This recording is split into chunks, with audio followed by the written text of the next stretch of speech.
Hi everyone, thank you for your time. My name's Shay and that's Ash over there. We have an awesome opportunity to talk to you all about.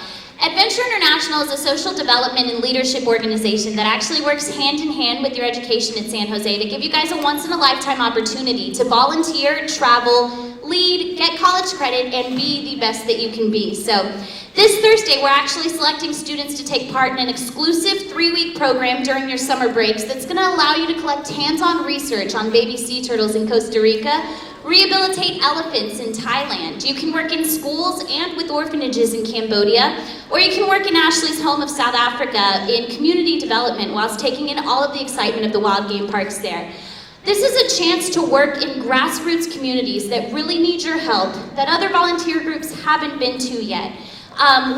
We create sustainable livelihood in these communities, and we're not just taking water bottles, we're actually doing really hard work, and this is a way for you to build your resume. Everyone in this room is essentially your competition in the job market of tomorrow, and we're all graduating with essentially the same degrees. So what's gonna make the most out of your time here at San Jose? What's gonna build your resume? What's gonna make you stand out and make the most out of your time and that tuition you spend as well?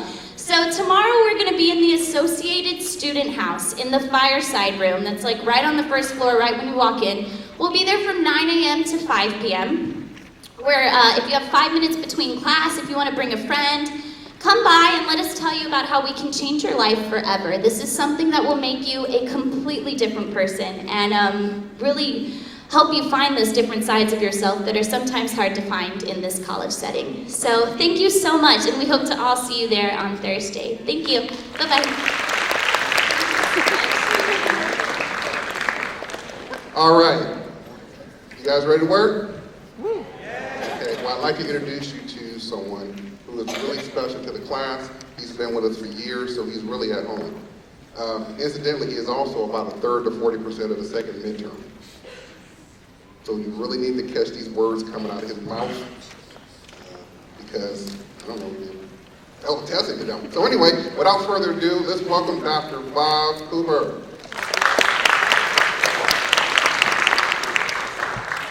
Good afternoon. I'm going to talk today and next Wednesday about the topic of cognitive development. That is, how kids learn to think, and that gives us insight into how we think as adults. So I'm taking off from the biological lectures that you've already had from Dr. Sneer, and we're now going to talk about how experience molds the central nervous system to be able to do a set of complex kinds of activities like you already have been doing, and that's how you got to college. But I want to start out to show you that you don't necessarily know what you're doing.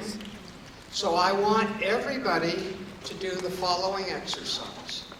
Think about changing lanes on the freeway. How do you change lanes on the freeway? And in a minute, you're going to act it out for me. But imagine you're in the slow lane, okay? And then you're going to move in to the fast lane and continue on down the freeway. Now, when I took driver's ed, they taught us to put our hands at 10 and 2. Now they teach you to put your hands at 9 and 3. Does anybody out there know why? Yes. Because of airbags. If you have your hands up like this and the airbag goes off, it breaks your arm. So you put your hands in. So let's skip over the first part. You're driving down the road, you're going to change lanes. Now I know the first thing you do, you check in your rear view mirror, look over your shoulder to be sure you didn't miss anything. Then you turn the turn indicator. Now what I want all of you to do is put your hands out at 9 and 3 and do the motion that you do to change lanes on the freeway. Go ahead and do it. You did it really well. Will you come up and do it in front of class?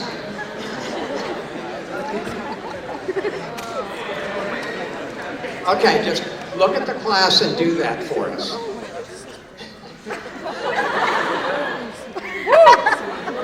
Okay, so everybody agree? So now let me just tell you that he just crashed into the center divider. And here's the reason why. Imagine my little microphone here as the car. When you turn the wheel like this, the microphone starts to turn. When you bring your hands back straight ahead, it starts going straight. So if you just change lanes by going like this, you change the angle of the car, it starts into the other lane, it crosses the other lane, crosses the median, crashes into the barrier. What you actually do when you change lanes in your car is you first go like this, that changes the angle, and when you get in the other lane, you go back like this, that straightens it out in the next lane. How come all of you are so stupid? No, this is a common thing. Maybe when you were learning to drive, think back to when you were learning to drive, and you were watching the lines and you were carefully adjusting, and it was all quite terrifying. And we all get very good at it. And we do it automatically, and we don't think about it. Part of cognitive development is getting practiced at things so that they happen automatically, which leaves the conscious part of processing to work on other problems, like deal with the blankety-blank guy who's about to cut you off, and other things like that. Okay, there's another example, which I won't ask you to do, but it's thinking about how you ride a bicycle.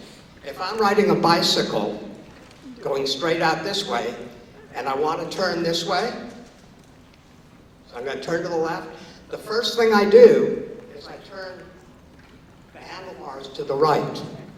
The reason for that is it takes the wheels to the right, my body stays up, and the bicycle starts to lean. Once the bicycle starts to lean, now I can turn the handlebars to the left.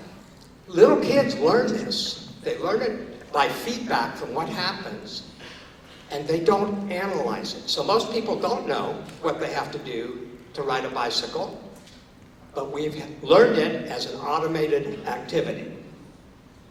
Okay, so let me talk a little bit about development. You've already talked about development, I gather, at the level of cells. You know, it's a pretty magical thing. We start out with two cells, an ovum and a sperm, with a bunch of DNA in it. Once a cell is fertilized, okay, then we get cell division, 4 cells, then we get 8 cells, then 16, then 32. Initially, they are undifferentiated. One of the magic pieces of development is part of what happens in development is differentiation. So very soon, after about 2 weeks, we begin to see the development of the neural tube that's going to develop into our central nervous system and spinal cord. Those cells are different than the ones that are going to develop into fingernails and hair. I used to have hair. Bones and so on. Early in development, we don't do this with kids, we do it with organisms like salamanders. If you take a cell that's starting to develop into one part of a salamander and you clip it off and put it on another part, the direction that cell will develop, that is the kind of tissue it will turn into, is determined by its new location. Okay? So it's differentiating, but it can adjust. If you do it later, and say you take something that's going to be a leg of the salamander, and you put some of that tissue on the back of what's going to be the neck of the salamander, it will develop an extra leg coming out of its neck. So the timing in development is crucial. There is a timeline in development that, in this case, there's a fair amount of plasticity. early. That is, the cells can develop into lots of different things. Once they become specialized, that's the kind of cell they're going to be, and the cells that come from their cell division will similarly be that kind of cell. When we look at development, we look at both quantitative development. So, for example, kids get bigger as they get older. That's probably not a surprise to you. But have you noticed?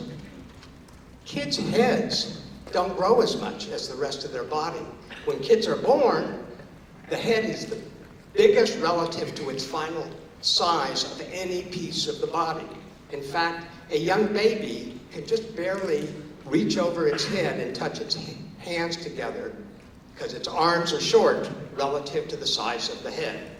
So there is change in the proportions of the body as babies grow both in utero and after birth.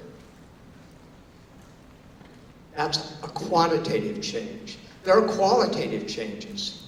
There's a time when kids don't walk or crawl. Then they become, some kids learn to crawl and then to walk. Some kids don't learn to crawl, but ultimately learn to walk. That makes their world qualitatively different. Parents frequently want their kids to become mobile, because when they're real little, they just sort of sit there. And then their kids become mobile, and it's a real pain in the ass, because then you always have to worry about where they're going and what they're going to get into. So first you want it, and then you regret it. There are other qualitative changes. There are times before which kids don't talk. Acquiring language is a really crucial qualitative change that supports a lot of the kinds of cognitive activity all of us do. So the final point here is this regular timeline with quantitative and qualitative change is a product of both what's given genetically and the experiences we have. Real quick experiment in your mind. You don't actually have to go gather any data. If you get a new puppy at the same time a baby is born into your household, and you talk to both the puppy and the human baby the same amount, all through their early childhood. Around 1 year of age, the baby will start having its first words. Around 2.5 years of age, the baby will start having grammatical sentences. The dog won't. Okay, so it's the same experience. You're talking to both of them equally, but one of them learns to talk and one doesn't.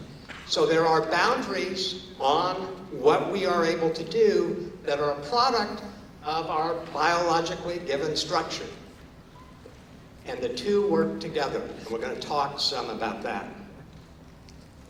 Okay, I want to just put a model up about how you might think about our cognitive abilities, our abilities to think, process information, and solve problems. This is a sort of standard model, sometimes referred to as the modal model of information processing. So we have information coming in, that's input. How do we get information into our system? Through our perceptual capabilities. We see things, we hear things, we feel things, smell things, and so on. The information comes in. Some of the information that comes in gets understood in some way and then stored in long-term memory. Some of the information that comes in is not attended to, and it gets lost. So one of the things we know about how our cognitive system works is that storing information and being able to retrieve it is centrally connected to attention. And finally, once we get the information in, we can then use it so we can output that information. So you're going to learn all this stuff in this class, and you get to output it on papers and when you do exams and so on. That shows the product of the cognitive system that's processed that information. Okay, I want to talk a little bit about the perceptual systems and the notion of naive realism. People sometimes think, well, we perceive the world as it is. Well, we are sensitive to some information from the physical world around us, but there's a lot of information out there for which we have no receptors. We don't take that information in. So we don't have, if you will, a full view of what the world is like. Dogs hear better than we do and smell better than we do. Dogs in particular have the ability to hear noises that are too high-pitched for our ears to be able to detect. Our ears run from about 20 hertz to 20,000 hertz. Dogs hear much higher than that, bats higher than that. They're in the light spectrum.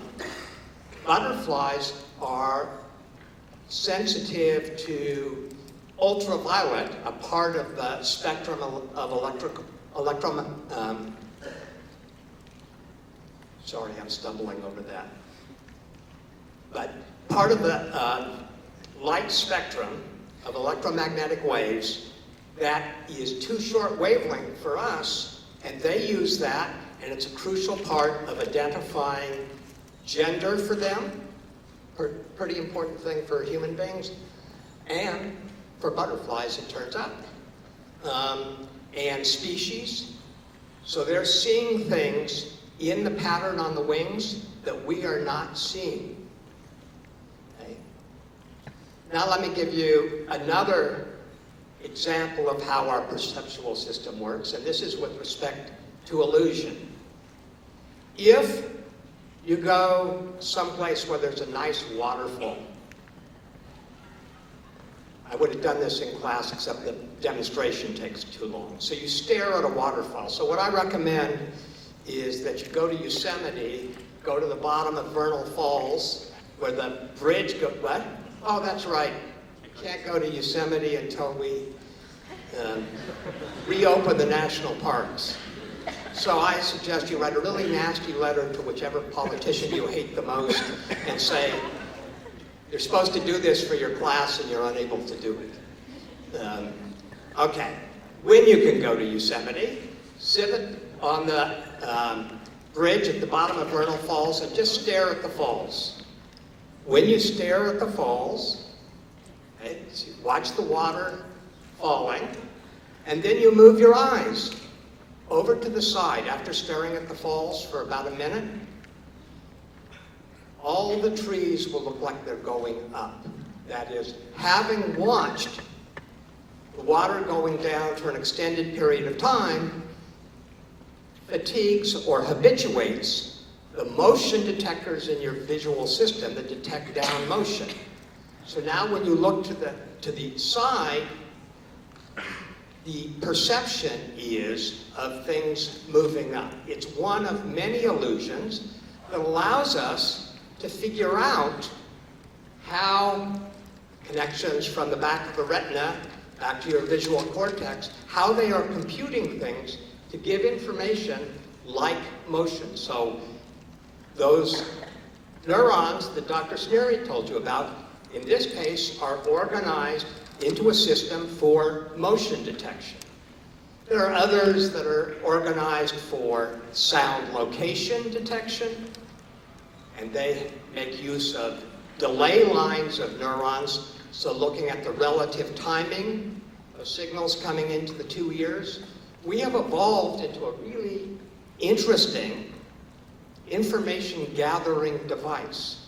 Our ears do all kinds of things for us. Our eyes do all kinds of things for us. Let me give you a different illusion. Imagine I have a lab table up here, which I don't. And on the lab table, I have some ice water and some water at about 105 degrees and some water at about 75 degrees. And I put one hand in the 105 degrees, the other hand in the ice water. After leaving them there for about a minute, I put both hands in the 75-degree water.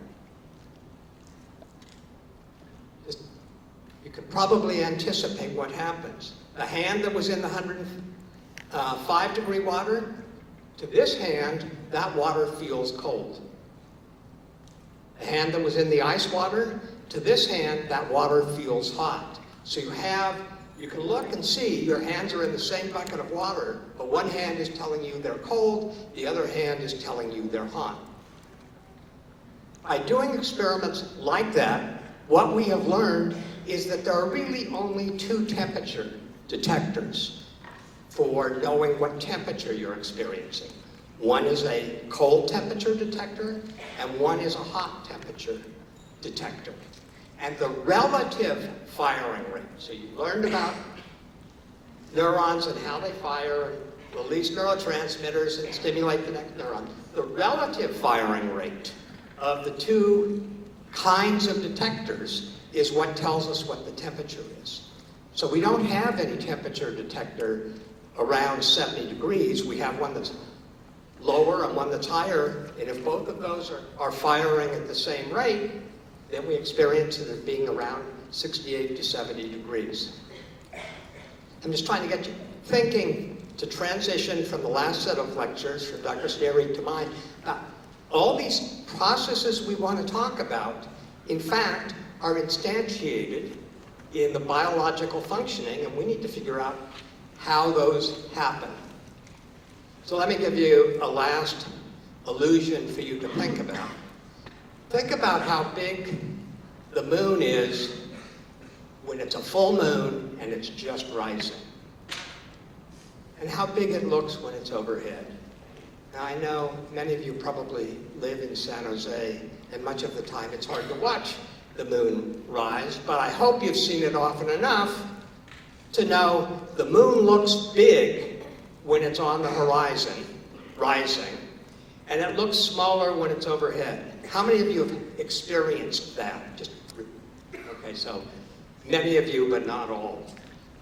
It's sort of an interesting thing to think about because, in fact, the image of the moon projected on your retina is smaller when the moon is on the horizon than when it's overhead. And there's some reasons for that having to do with how the atmosphere of the Earth works as a lens, but our experience of how big the moon looks is different than that proximal stimulation, and it's pretty clear that that's based on our not only using the projected size of the moon, but also our experience of how far away it is to interpret that projected size. Okay, now I want to go through a quick little exercise here. I'm going to give you some slides, and all I want you to do is look at the two objects on the slide and say whether they're the same or different. And you can say it out loud. I know this is a class where group participation is encouraged. Thank you.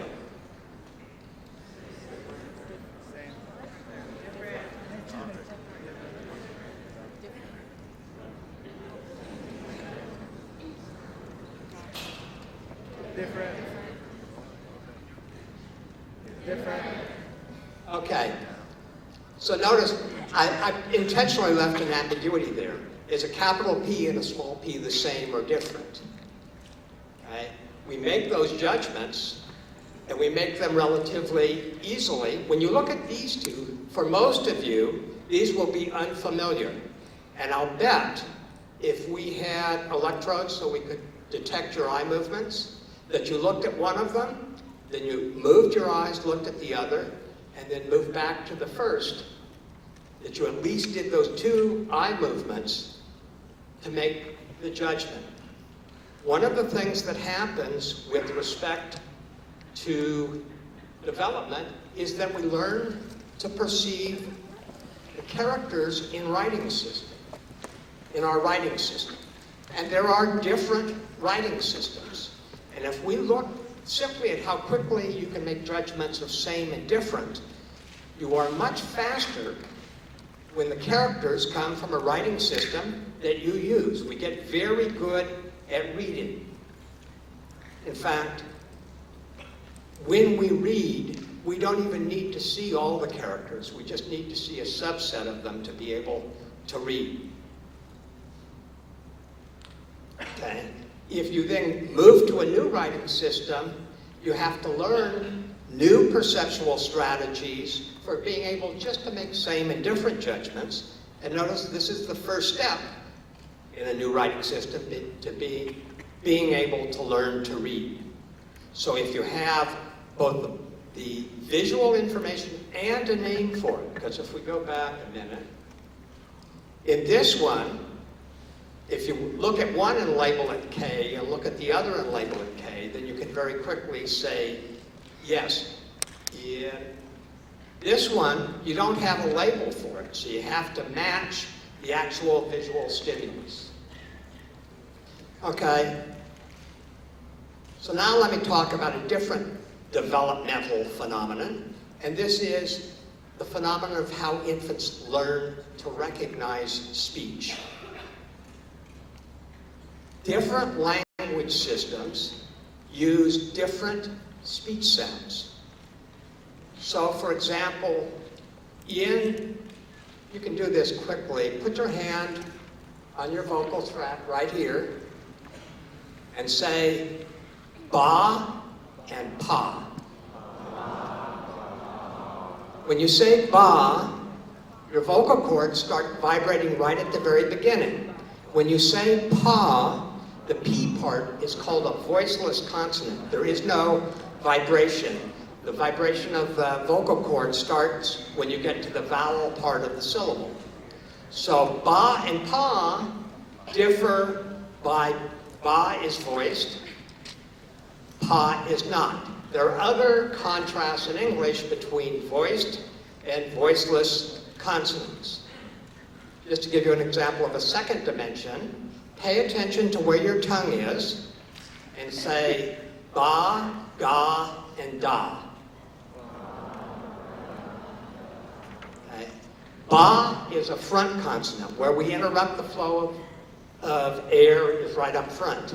Ga is a back consonant. Your tongue goes up against your soft palate at the back of your mouth. And da is a medial consonant. It's halfway between a front and a back. Okay. When babies are born, they can hear all the speech sounds of all the languages that humans produce. How many of you had the experience of learning a second language after you were 15 years of age? Is anybody out there? Okay, well let me describe something that happened to me. I was taking French. I was 15 years old. Part of our French instruction involved the instructor saying something and then we were to repeat it back to him. So my first couple of weeks in the class, my experience was the instructor would say something, I would repeat it back, and he would say, no, don't say, and he would make a sound that was like the sound that I made. He would say, and then he would say, instead say, and from my perception, he was again making the sound that I had made. They sounded the same to me and clearly sounded very different to him. He could hear distinctions that I wasn't able to hear in how I was pronouncing the language. Quick anecdote, on top of an anecdote, I took my son with me to Paris when he was 4 and a half. At the end of the third day we were there, he started to correct my pronunciation. He didn't know French, so he didn't know the vocabulary, he didn't know what people were saying, but he could hear the speech sounds in a way that I couldn't. So I thought I was speaking correctly and he was correcting me. Young kids have a fairly easy time learning the speech sounds of other languages. Adults have a hard time. What happens in learning to perceive speech is there are a whole range of sounds that we group together and perceive categorically, like ba. But all of us might say ba somewhat differently, but by having a category, it makes it efficient for us to hear speech. So this is an efficiency gaining routine by losing some perceptual capabilities. Okay? We lose the ability to hear some of the speech sounds if they are not phonemic, meaning they don't make meaning differences in English. There is a sensitive period here in development. Sensitive period is a good technical term. What it means is there's a time when our system seems to be prepared to learn things in this case, and other times, that is after adolescence, when learning new speech sound systems becomes very difficult. Let me talk about a different issue illustrating the same phenomenon. If we look at our eyes, and not all animals are set up this way, but our eyes are set up so that we can fixate both eyes on the same point in space. So if you put your finger way out in front of you and then bring it toward your nose, what your eyes will do, the further away it is, closer to parallel your view is, as you bring it in, your eyes converge. This is an important part of allowing us to have binocular cues for distance, for how far away something is. There are two, but the one that's easiest to explain is this convergence cue. So we use that, how our eyes come in when something comes close to us, to know how far away things are. Some people are born with their eyes misaligned. Okay? Technically it's called strabismus, but we sometimes just refer to it as either cross-eyed. And if you look at real young babies, so if you're around real young babies, babies look like they're cross-eyed, and that's very early in their development. Okay? So don't worry about them when they're a couple of months old. So one is cross-eyed, the other is wall-eyed. If you've ever talked to somebody in a group whose eyes are misaligned and one goes off to the side, you have to do a little learning on your own to know which eye to pay attention to know who the person is talking to. We can correct strabismus, surgical correction using the muscles on the eye. If we do it early, within the first year of life, that child will develop binocular vision just like most of us have. There are lots of ways to detect whether you really have binocular vision or not, but the most fun one, you know those magic eye pictures that when you stare out long enough, all of a sudden you see something in 3 dimensions? They first look like a pattern. Is that something most of you are familiar with? If you're not, go on the web, Google magic eye pictures, and then look at them. Okay? People who don't have binocular vision can't see the object in those magic eye pictures. If we wait until 4 years of age, we can align a kid's eyes, but they won't learn to use binocular cues. So here's the bottom line message from this. We have cells in our visual cortex that are driven by information from both eyes. If your eyes are misaligned, then those cells, if you will, get programmed to only respond to one eye or the other, not both. If you get your eyes back aligned early in life, you'll recover that binocularly driven characteristic of the neurons in the visual cortex. So this is a case where how the neurons get wired is a product of the experience you're having. Here's another example. Most kids are right-handed. If they break their arm, in the first year of life, and their arm is in a cast for a long time, they're likely to develop either into left-handed or to mixed dominance in the organization of their nervous system. Final example. There's parts of our cortex that are specialized for audition, that is processing sound information from our ears. There are parts that are specialized for processing visual information, information that comes from our eyes. If you're blind, what happens to all those neurons that are part of the visual system that were specialized to process visual information? Do they die? They get used for other things. And in fact, there's a part of the auditory system that's used for detecting where sounds are coming from.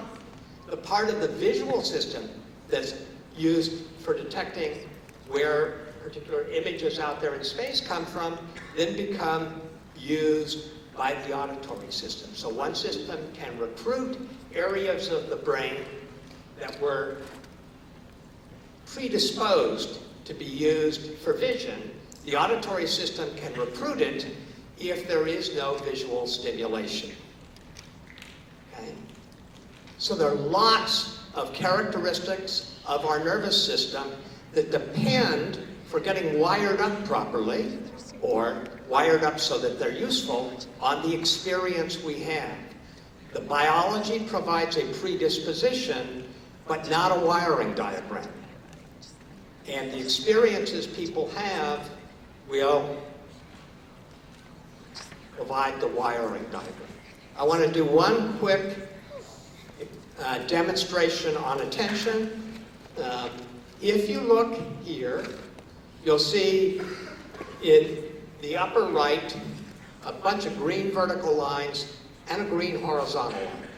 If you look in the bottom right, you'll see that there's a green horizontal line there, but there are also some red horizontal lines. So imagine your task is to find the green horizontal line. Okay? You can't just pay attention to green in the bottom part here, because there are green that are vertical and there are green that are horizontal. You can't just pay attention to orientation, because there are green that are horizontal and red that are horizontal. So you have to pay attention to both dimensions. So now try the task here. You're finding the green horizontal. I presume that was pretty fast.